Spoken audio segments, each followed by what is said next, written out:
next to the United Nations.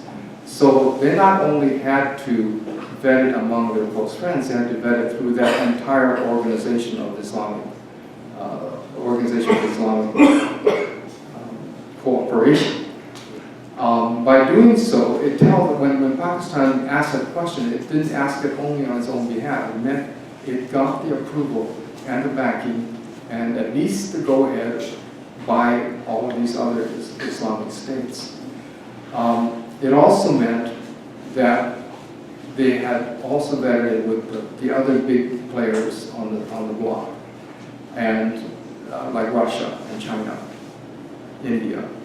And for some reason, if Russia and China and those had indicated that they did not want this topic brought up, it would not have been brought up by a country like Pakistan. But, so what's going on at the United Nations is they designated one country to say something about us, but they're all behind it.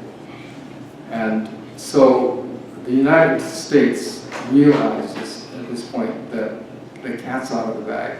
They cannot put this back in because now we have asserted and other countries have supported us to say this issue is an issue of international law and you cannot apply domestic law to it.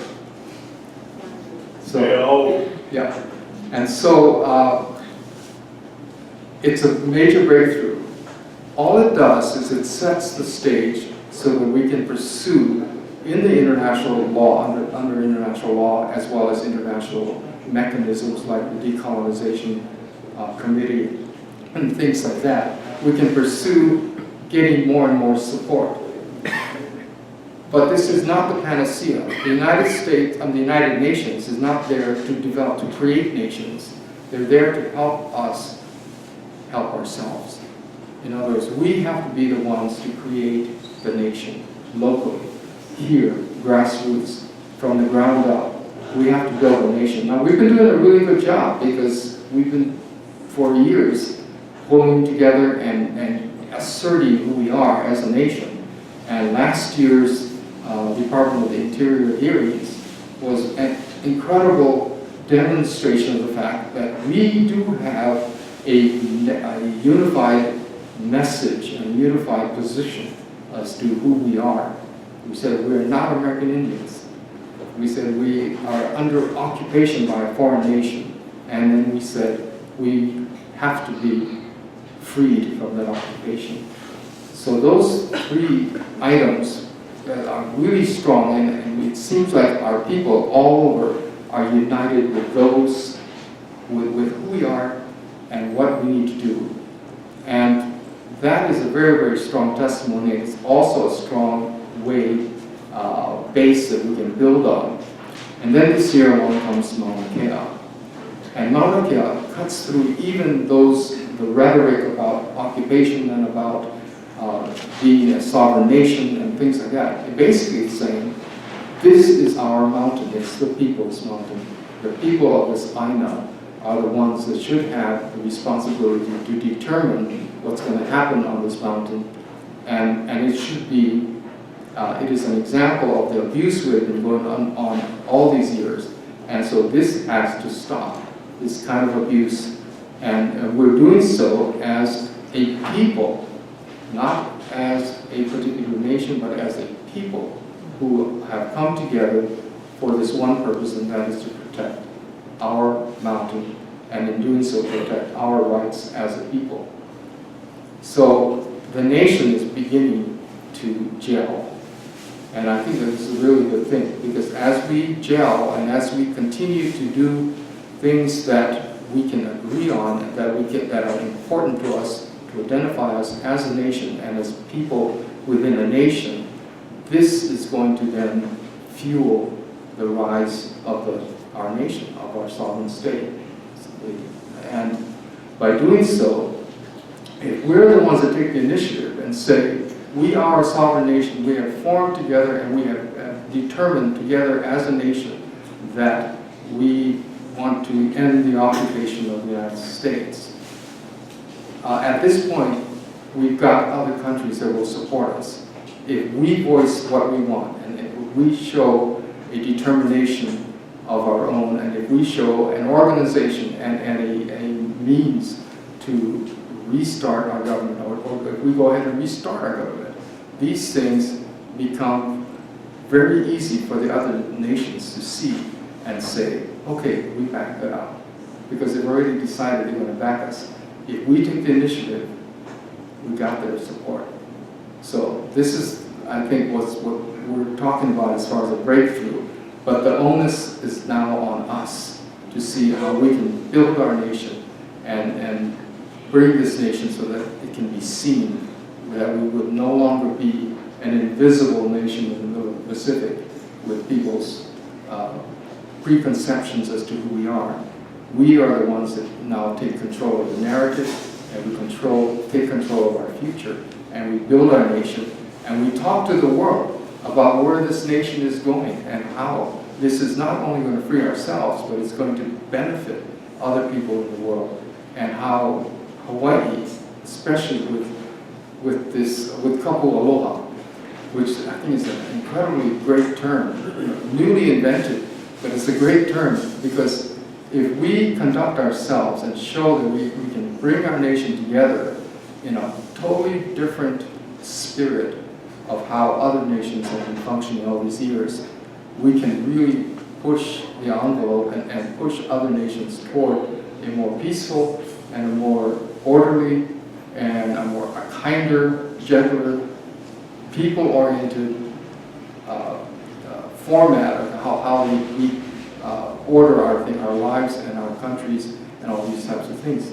So we have a really great opportunity now to gel, to come together, to build a nation, and building the nation will influence not only our future, but the future of the rest of the world.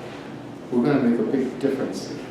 So I just want to give you the encouragement and thank you for your attention.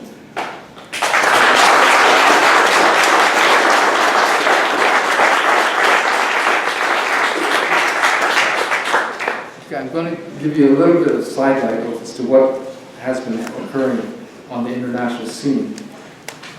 Like I said, the Pakistani statement did not come in a vacuum.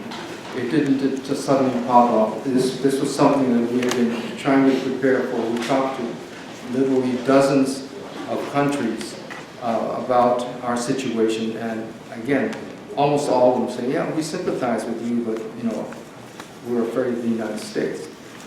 But what started happening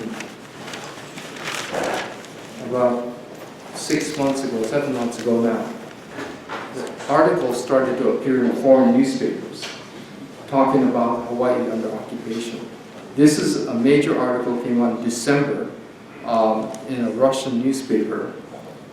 And, people have been thinking, okay, Crimea, Putin has been heavily criticized by the United States about what's going on in Crimea and the Ukraine.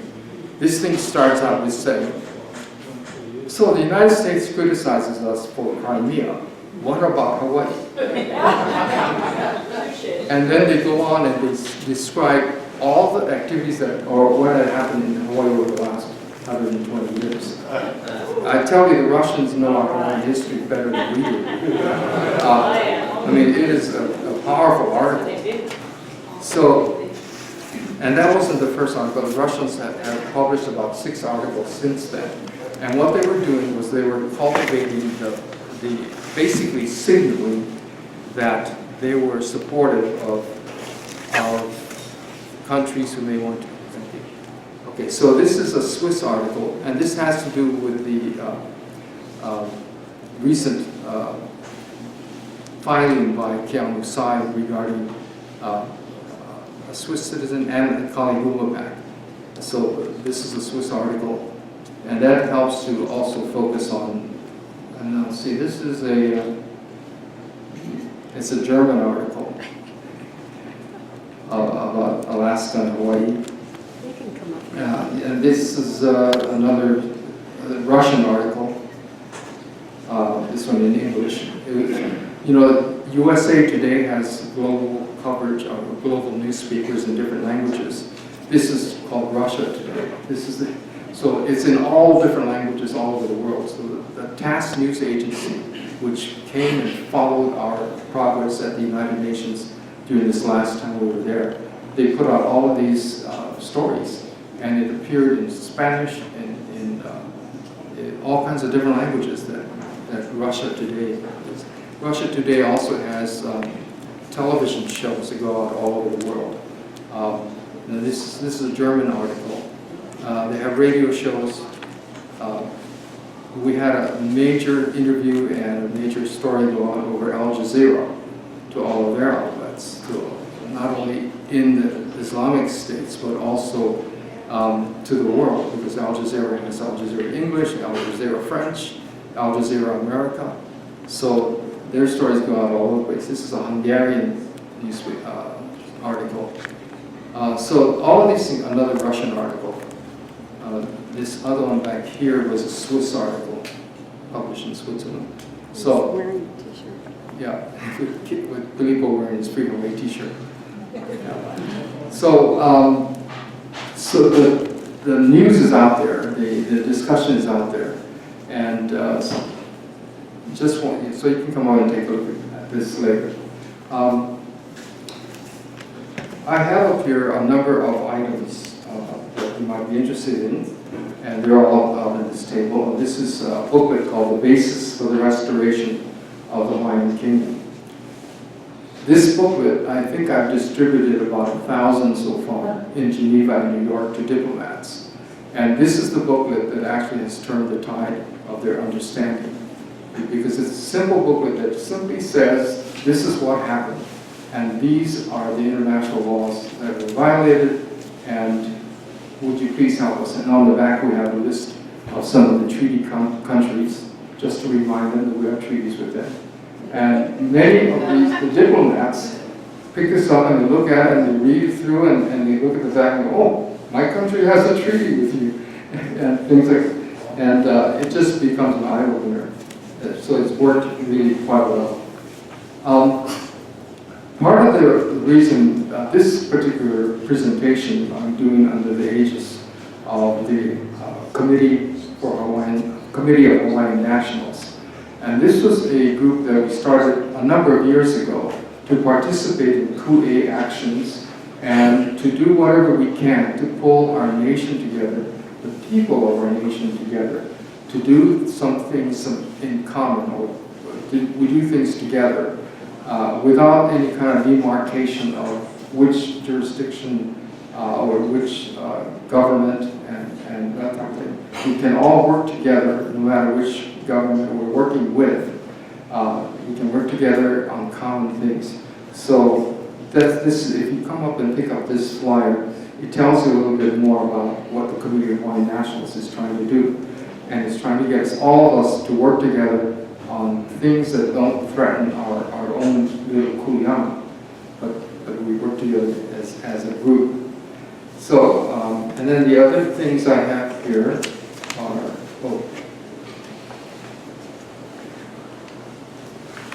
for those of you who didn't get this in an email report that I put out, this is the Keaupuni update.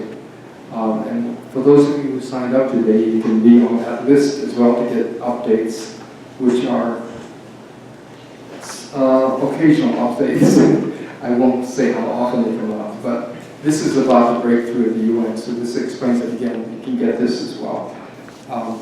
And then, if you want to kokua, the Committee of Hawaiian Nationals, we need more people to help to organize events, as well as to help to get the message out, particularly through the media and through social media and things like that. So this is a list of things that you might be able to do to help us if you are willing to do so. So if you get this particular form, you put your name, and address at the top and phone number, and then there's a number of items that you can check on, and if you give this back to us, we'll be back in touch with you and see how we can utilize your talents and your skills and your resources. And this particular little slip of paper is how you can get to us and how you can make a contribution to help to forward the actions of the Committee of Hawaiian Nationals. And this particular item is free. And we want you, when you take it, to actually use it, to put it on a car or someplace, and then snap a photo of it, and take a selfie with it. Just hold up your camera, take a selfie with it, and send us this photo. And we're gonna, this is, by the way, done all over the world.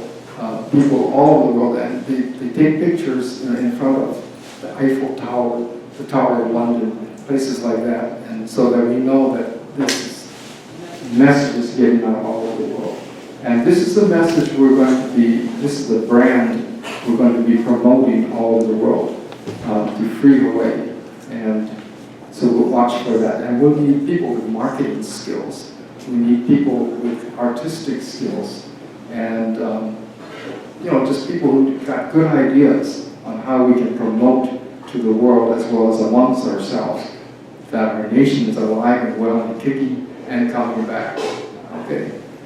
So, any questions? I was impressed with your last comments about creating a different type of decolonization, a more peaceful and non-violent one. But several months ago, I heard I think you had circulated a story about what the Chinese government was trying to do. They said they were going to provide you with guns to fight the war against the United States. What happened to that story? Okay, that was a really funny story. The question was, what happened to the story that came out several months ago about the Chinese making comments about providing weapons to the Hawaiian sovereignty or the Hawaiian independence movement? Actually, the Chinese and the Russians have been using our situation as a way to prod the United States and to remind them that the United States has this skeleton in their closet. So the Russians weren't the first with that particular article. They had mentioned, alluding to that before. In fact, the Russians actually did something in 2008 that was significant because they did it at the United Nations also, and they got the U.S. into big trouble over it. And I'll explain that to you. But the recent article about the Chinese threat to sell us, first of all, when that came out, well, I was actually in that story. The Washington Free Beacon, which is an online paper, which is one of the most widely read paper or online journals in having to do with national security, U.S. national security, and issues in the Pacific, as well as, particularly with China. So it's a very well-read journal. And they were publishing a story about a book that was written. I can't remember the author's name, but the book was called The 100-Year Marathon. And it was a story about how the Chinese think ahead. That is, they don't plan what's going to happen 5 years from now, 10 years from now. They think 100 years out. And so whatever they do, what this book was saying, is that don't judge what the Chinese are doing today by what we know today. Think about where they plan to go 100 years from now, because that's what's going on. So they may say, yes, we love capitalism. Now, why do they say that? Not because they dumped communism necessarily, but because they can see that capitalism, or at least sliding up to capitalism, can be very helpful to their progress where they want to go.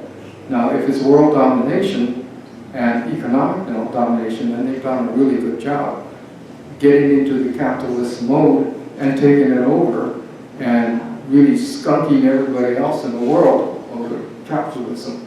So they play capitalism better than anybody else. But it doesn't mean that they're capitalists. And that's what this book was saying. But the book also mentioned that there were 4 incidents in recent years. I had actually tracked 2 of those incidents. I didn't know there were 4.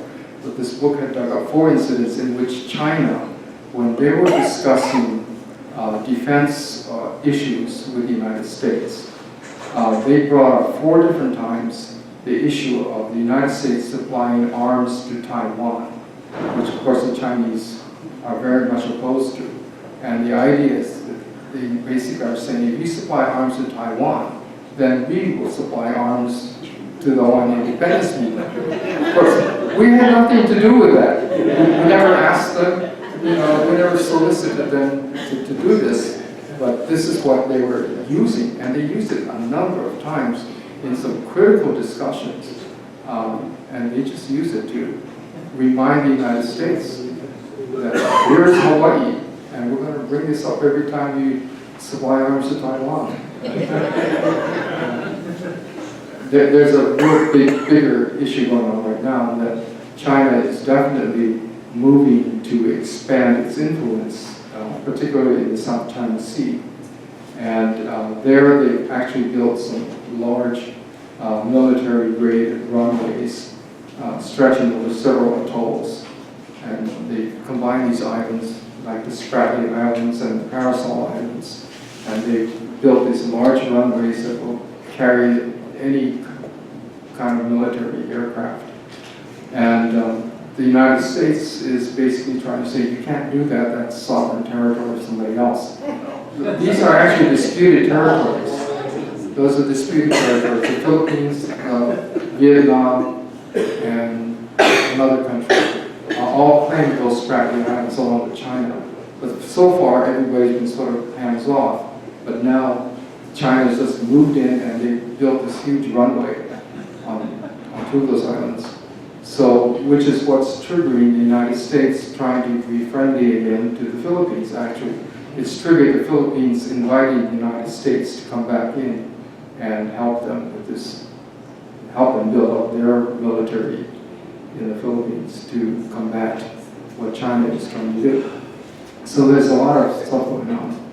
I want to go back to what I alluded to about Russia bringing up an issue in 2008. Back in 2006, Milioni Trask and Kaiopua 5, Kekuni Blaisdell, and several others drafted a shadow report to present to the Human Rights Committee about our situation. And the shadow report is one of those things that it's a fairly lengthy report, 10, 20, 30 pages, about the violations that are going on in Hawaii. And they filed that with the Human Rights Committee. The Human Rights Committee took a look at it and went, oh, this is too hot, we can't handle this thing. So they then recommended that the complaint be filed with the Committee for the Elimination of Racial Discrimination. In other words, they were rejecting it, but not really rejecting it. They say it would be better over here. It actually wasn't a better place to go because it really doesn't come under racial discrimination. But it was their recommendation, and so we took it over there, and Kaiopua 5 then submitted it to that committee. And that committee looked at it and said, but it's not our kuleana, we're not supposed to be dealing with decolonization issues. But our independent expert on the promotion of democratic and international order, he reminded them that if they get a petition that is not their kuleana, it's not in their mandate to do, they have to pass it on to the committee which the mandate is supposed to handle. So it was our way to get to the decolonization committee, because those are the guys. And so that recommendation that was supposed to squelch our efforts actually backfired on them, and we got our petition in the works, in the pipeline toward the decolonization committee. The United States was up for a periodic review within the third committee. This means review of their record on racial discrimination. This is 2008. I get in the basement of the state capitol here. Milioni Trask runs up to me. She says, "You gotta call Kaiopua. He's in Geneva right now, and something important has happened." So I called him up, and sure enough, he said, lo and behold, Russia had said something directly about the question of statehood of Hawaii. And we went, wow, that's amazing. So Kaiopua said, let's not get too overexcited about it. Let's wait until the report actually comes out. and we see what the response of the United States was. Well, the report came out, and there was no response from the United States. Not only that, there was no mention of the question. In other words, the United States had somehow found a way to fiddle with the records and get the question removed as well, so that they don't have to respond to it. And so we caught them red-handed. In other words, you can't do that with the United Nations Committee. And they really, so what happened was that the United Nations Committee on the Elimination of Racial Discrimination felt very badly about this because somebody had, obviously from the inside, had taken our question off the record. Not only had the Russians spoken up about it, but the Romanians had also followed suit on the Russians, and they talked about the question about the legality of the state of Hawaii. And both of those questions had been expunged from the record. So the committee actually was caught in a position, and our independent expert on the elimination, our independent expert of the promotion of democratic order, he then went to the committee and said, "You're really in a bad spot, because this is a big violation of the rules of the United Nations for the committee itself to expunge something from the records of something that was officially said."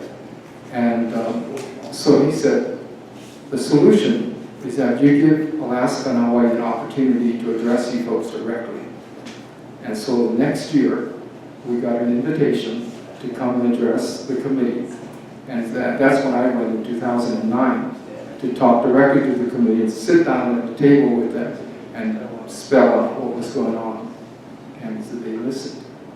So we built a real good, strong relationship with the committee members at that time because the Russians spoke up. Now, the Russians had a reason for doing that.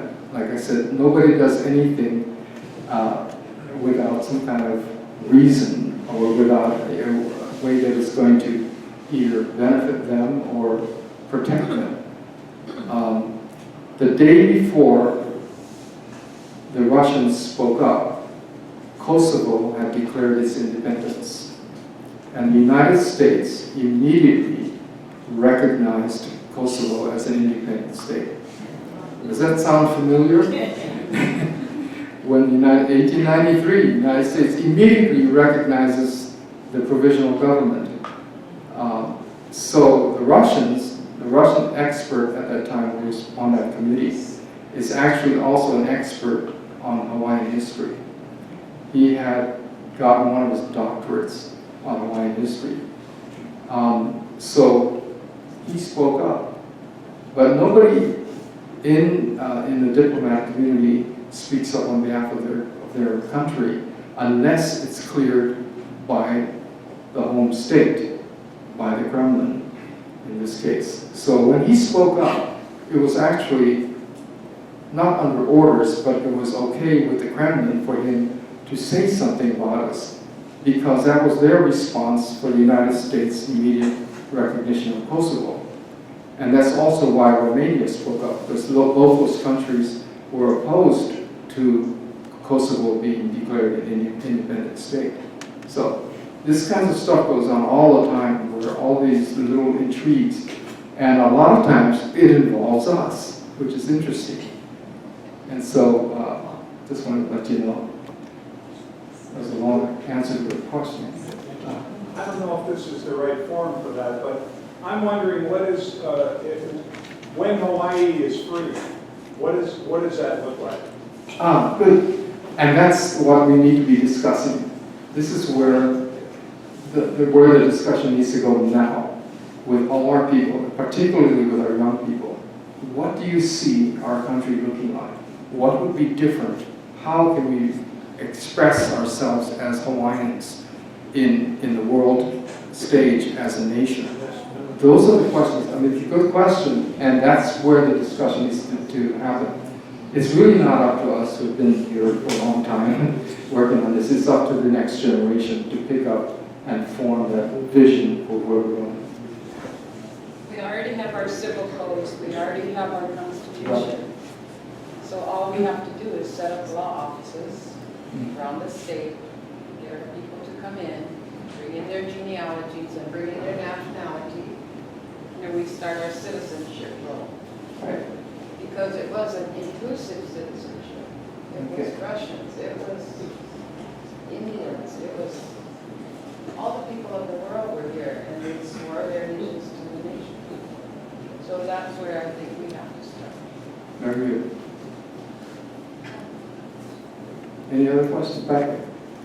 So you said the UN accepted a false report from the U.S. about the plebiscite.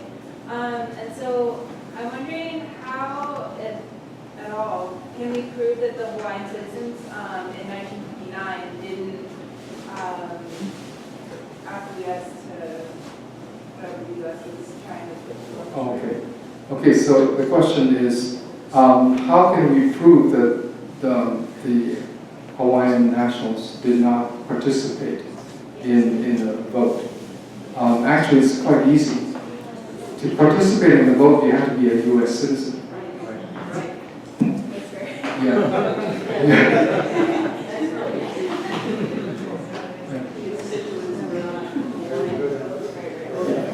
And of course, the other deficiencies of that plebiscite was that they asked only one question, whether we wanted to become a state.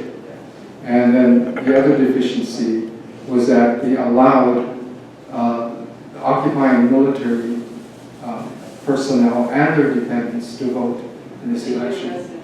In Alaska, they actually paid the military to vote in that election.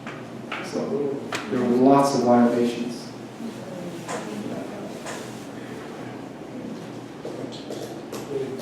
David? I'm just going to say, if you go to hawaiianstate.com and click on one of the links, it'll take you to all of that data, exactly who voted, all of the demographics.